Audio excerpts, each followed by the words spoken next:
Welcome. I'm Doug Morgan, and you're listening to Uncommon Sense, where we hunt for the truth in the topics you're not supposed to talk about, Christianity and politics.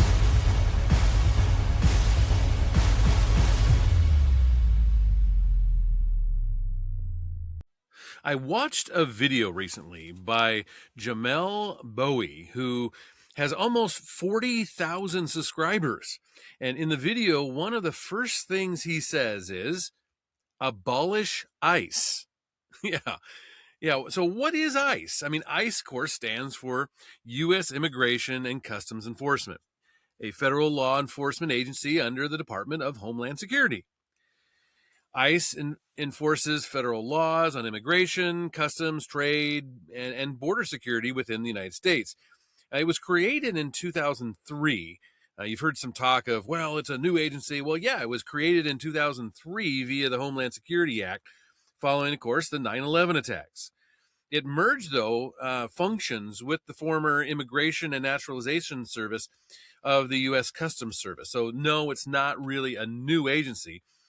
It was created under the Homeland Security and then merged and took over part of the Immigration and Naturalization Service type of thing. So the agency investigates over 400 federal statutes, believe it or not, and it conducts deportations via ICE Air and merges detention facilities across the United States.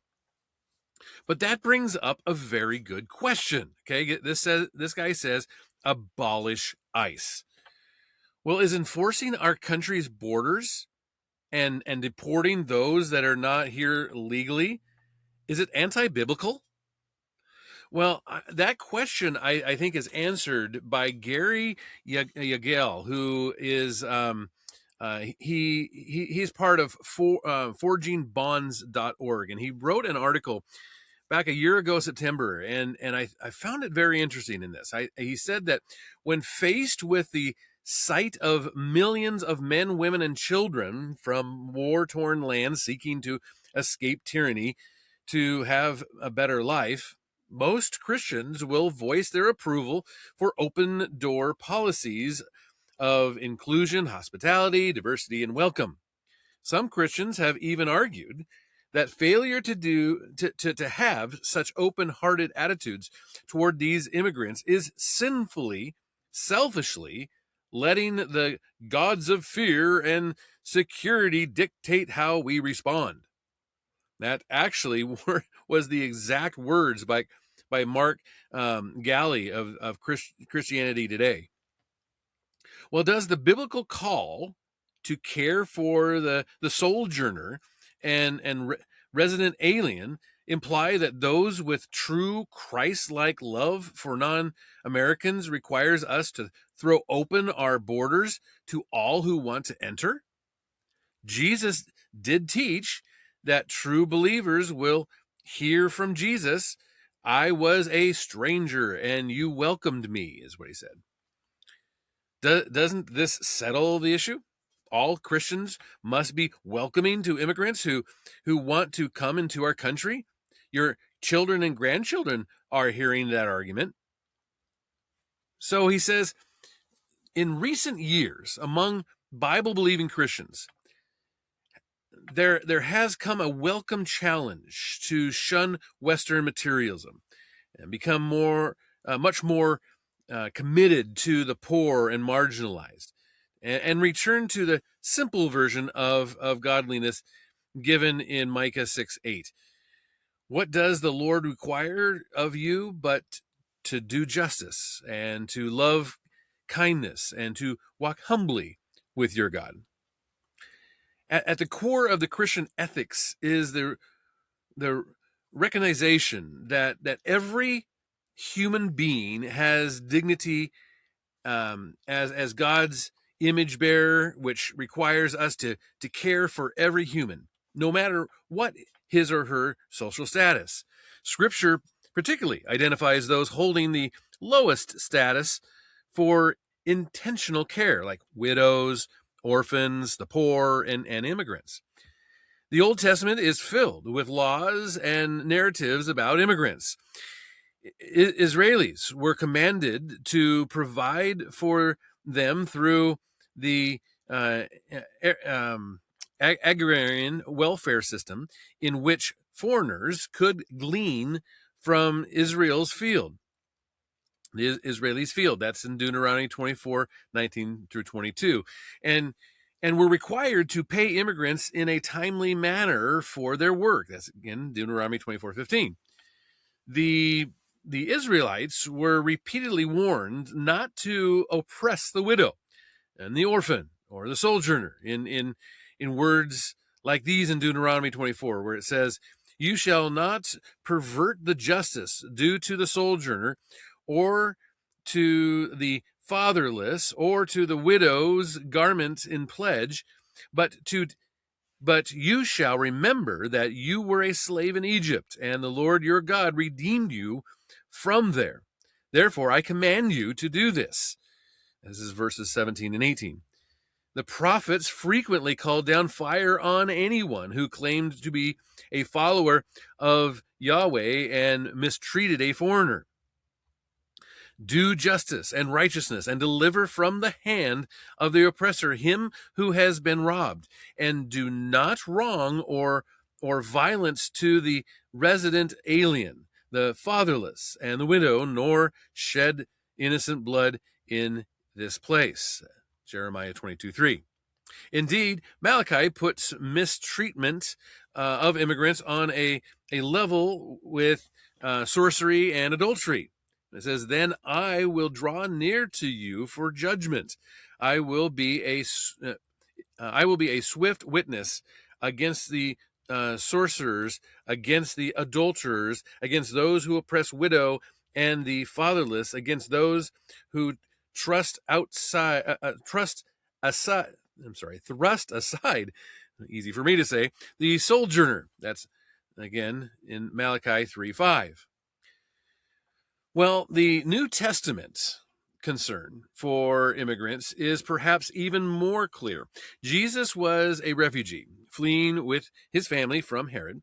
He confronted his hometown elders over their racist attitudes toward Gentile outsiders. He attacked the bigoted Jewish hatred for the Samaritans. Peter tells Christians that we ourselves are sojourners in a foreign land, and such status as foreigners should give us a new heart for others who find themselves in similar situations. Moreover, Jesus taught that on Judgment Day, he will look at true Christians and say, "I was a stranger and you welcomed me." And look at those damned to hell and say, "I was a stranger and you did not welcome me." That's Matthew 25:35 through 43. Well, taken at face value, there is an undeniable case that Christians must open their hearts to the plight of poor immigrants seeking a better life in America. But this non-negotiable heart attitude does not, I repeat, does not for 1 second support the policy of open, uncontrolled borders any more than opening our hearts to the poor in our neighborhood means leaving the doors of our homes wide open when you go to bed at night. Godly compassion for the poor immigrant wanting to come into our land cannot mean supporting open borders for these reasons. And he gives 4 reasons that I'm going to give to you here. Number 1, American borders are not immoral. Selfish attempts to keep others out and hoard our wealth any more than the doors of our homes are selfish. So again, what he's saying is you don't keep your front door unlocked and open and just let anybody walk in and raid your fridge, right? There's the same example here given for open borders. You can't do that. The Bible does not tell us just to let anybody take anything they want from us.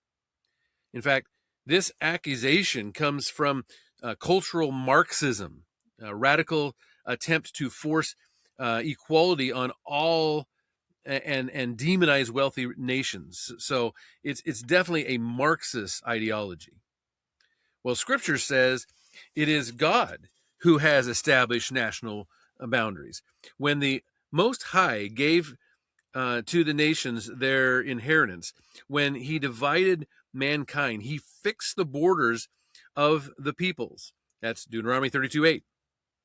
In Acts 17:26, we see the same truth. God himself established boundaries, making distinctions between different people groups, and he made from one man every nation of mankind to live on all the face of the earth, having determined allotted periods and the boundaries of their dwelling places.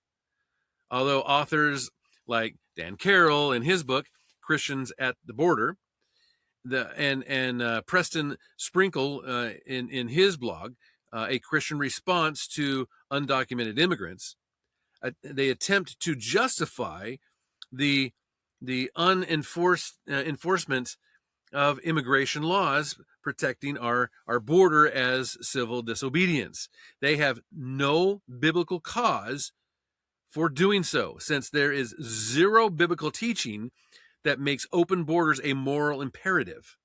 Scripture permits civil disobedience only when a believer is compelled by the government to violate the clear command of Scripture. There is no verse of Scripture that gives a person the moral right to live in whatever land he or she chooses. It is an unbiblical stretch to turn the calling of all Christians to love their immigrant neighbors into a moral principle that gives every human a right to live in any country that he wants to. The idea comes from the cultural Marxism, not Christianity. All right, so number 2, he says welcoming sojourners is already happening through legal immigration.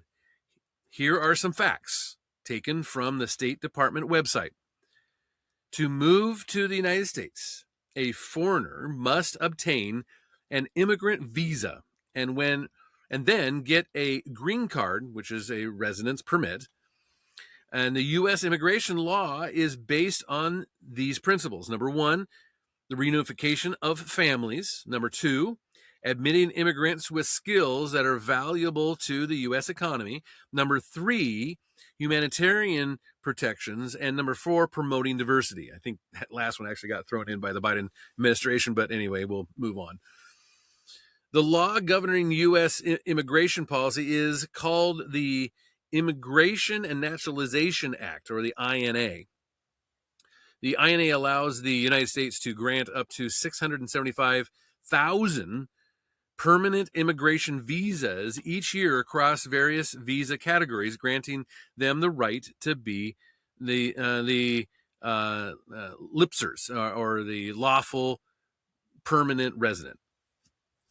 On top of those 675,000 visas, the INA sets no limit on the annual admission of U.S. citizens' spouses, parents, and children under the age of 21. In addition, each year the president is required to consult with Congress and set an annual number of refugees to be admitted to the United States through the U.S. Refugee Admissions Program.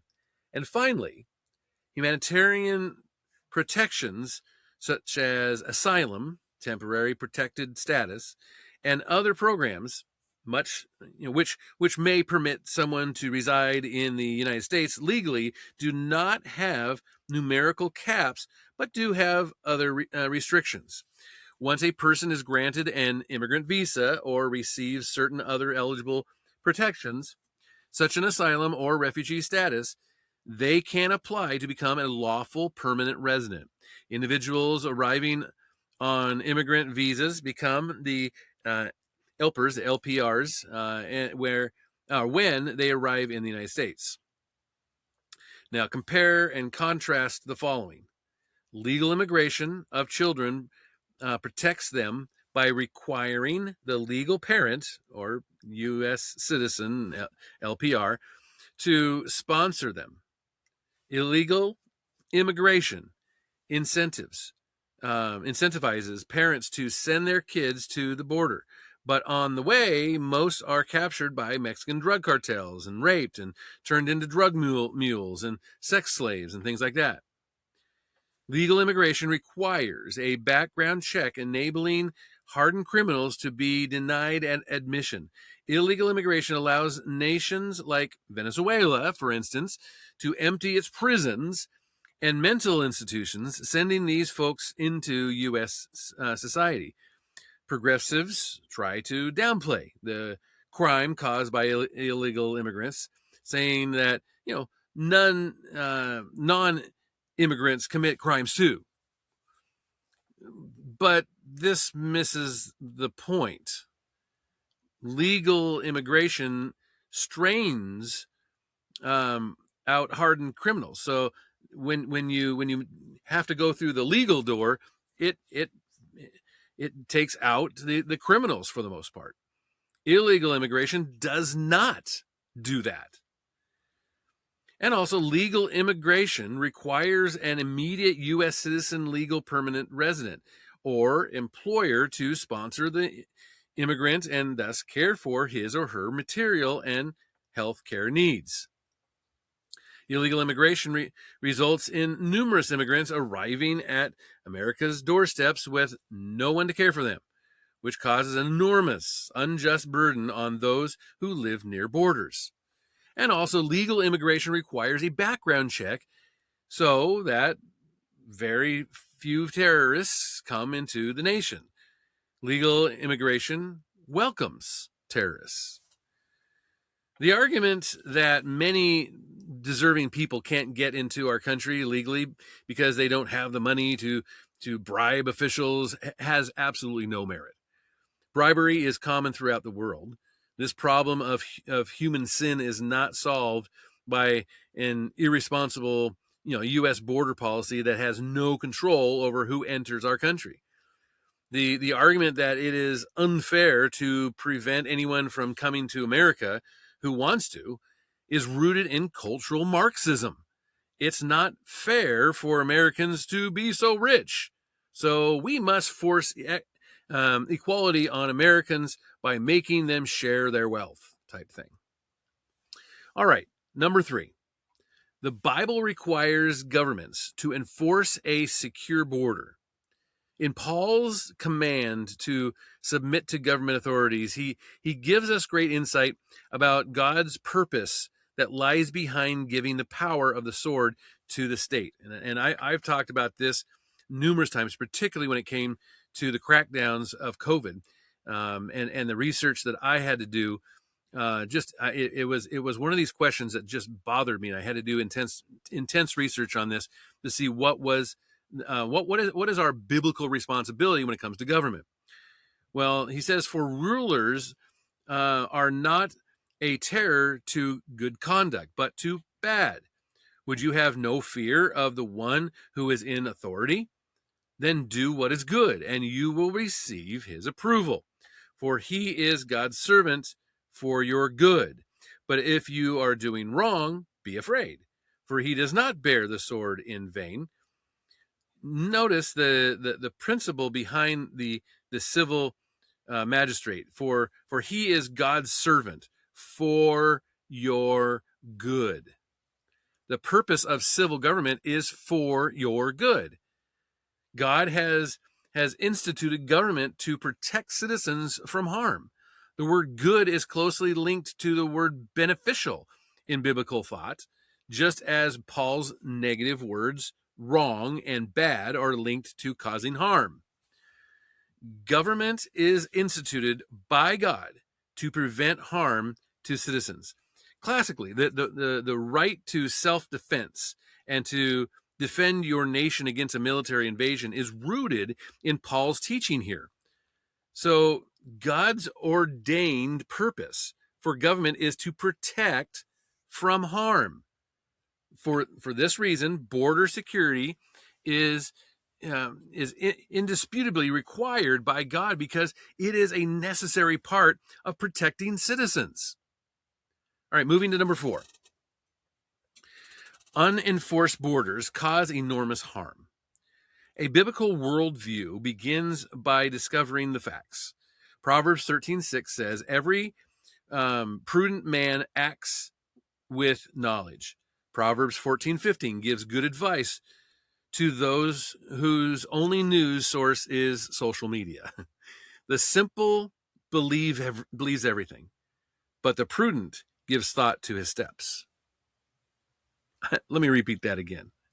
The simple believes everything, but the prudent gives thought to his steps. If you do not know about the human suffering caused by the refusal of the Biden administration and the Democrats to enforce immigration law at the borders, you need to find a news source that will tell you the truth. I mean, after just less than a week after taking office, the Biden administration reversed 94 executive policies that, of course, Donald Trump in his first administration had implemented to enforce immigration laws.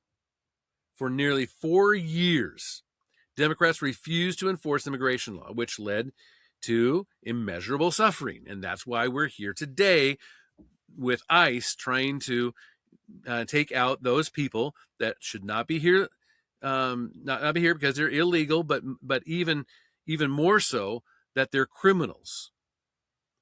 Let's take statistics from just one day, March 21st, 2024, from just one location, El Paso. Its migrant dashboard showed 743 immigrants who had tried to cross the border illegally were released from custody into the United States. Instead of returning to their home country, as immigration law stipulates, they were allowed to go into the country. Let's consider this policy's costs. Unenforced immigration law promotes human trafficking.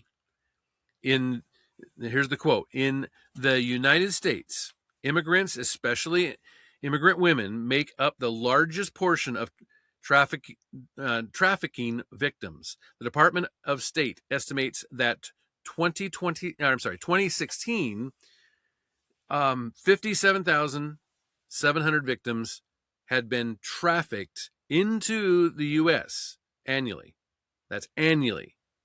Studies done by the Latin American branch of the Coalition Against Trafficking of Women estimates that 60% of Latin American children who set out to cross the border alone or with smugglers have been caught by cartels and are being abused in child pornography or drug trafficking. This comes directly from Congress.gov. This horrific depravity alone is cause enough for all Americans, especially Christians, to recognize the evil of refusing to enforce immigration law at the southern border, a refusal endorsed by 100% of Democrats. Also, unenforced immigration laws empower drug cartels to kill Americans. The 2,000-mile southern side of the American-Mexico border is now 100% controlled by Mexican drug cartels, who own 25,000 drones used to spot border patrols and drop illegal drugs over the border.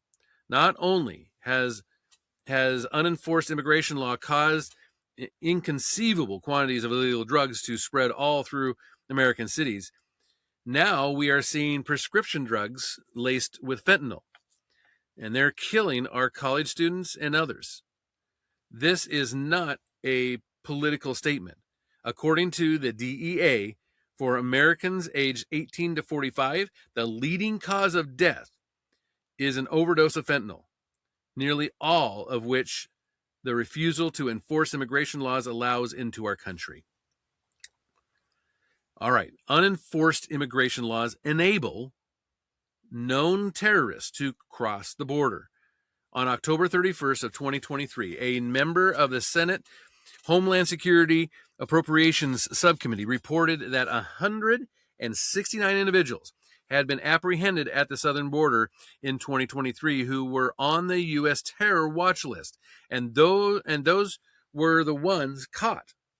She did not speculate on the gotaways. She said the number of individuals on the U.S. terror watch list who tried to cross the border so far in 2023 constituted a tenfold increase, as she put it, from the fiscal year of 2021 numbers. Now, again, those are government numbers. A member of the terrorist group Hezbollah, Bassel Ebedi, who was 22, was caught by the U.S. Border Patrol near El Paso, Texas. While in custody, he was asked what he was doing in the U.S., to which he replied, "I'm going to try to make a bomb." Now, Ebony told Border Patrol that he had 7 years of training with Hezbollah. Again, a reminder, God assigns civil government the responsibility of protecting its citizens from harm. Also, unenforced immigration laws welcome hardened murderers and rapists. On February 22nd of 2024, Laken Riley, a 22-year-old American nursing student at Augusta University, was abducted and killed while she was jogging at the University of Georgia in Athens, Georgia, by Jose Antonio Ibarra. Ibarra is a 26-year-old, or was a 26-year-old Venezuelan who had entered the United States illegally. ICE confirmed that the suspect was caught crossing the border, but was released into the United States because of the Democratic catch and release policy. ICE also confirmed that the New York City Police Department arrested Ibarra back in the previous September and charged him with acting in a manner to injure a child under 17. But since New York City is a Democratic governed sanctuary city, guess what? Yep, wait for it, he was released.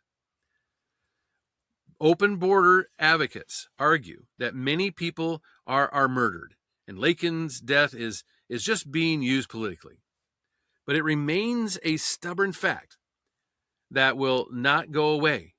Laken Riley lost her life because the Biden administration and the New York City Democratic-controlled government did not do what God says governments are ordained by him to do, and that is protect its citizens from harm. I don't doubt that the vast majority of displaced persons are simply, looking for peace and a new chance at life. If you want to help more such immigrants, then tell your congressman and work, politically to increase legal immigration or whatever. But there is zero biblical case for open U.S. borders. Zero. So how should we treat illegal immigrants already here? Well, A, expel known terrorists and hardened criminals. I mean, that's pretty easy, I think, right?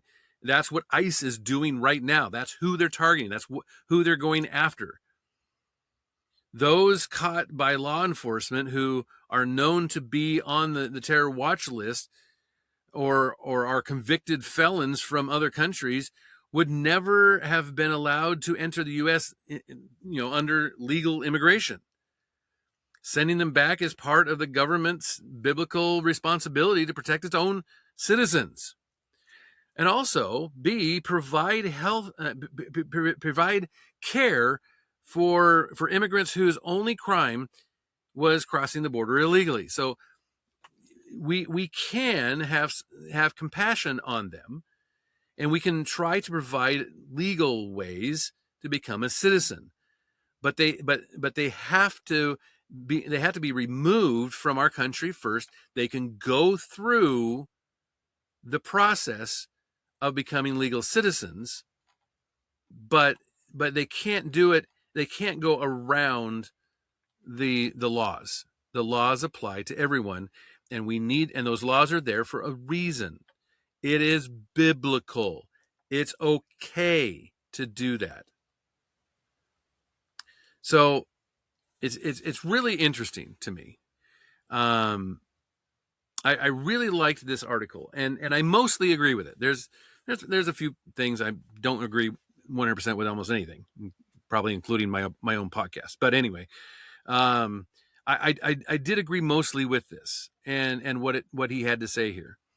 The teaching that we should not enforce immigration law as a Christian is just bad teaching, and it's based in Marxism, not Christianity.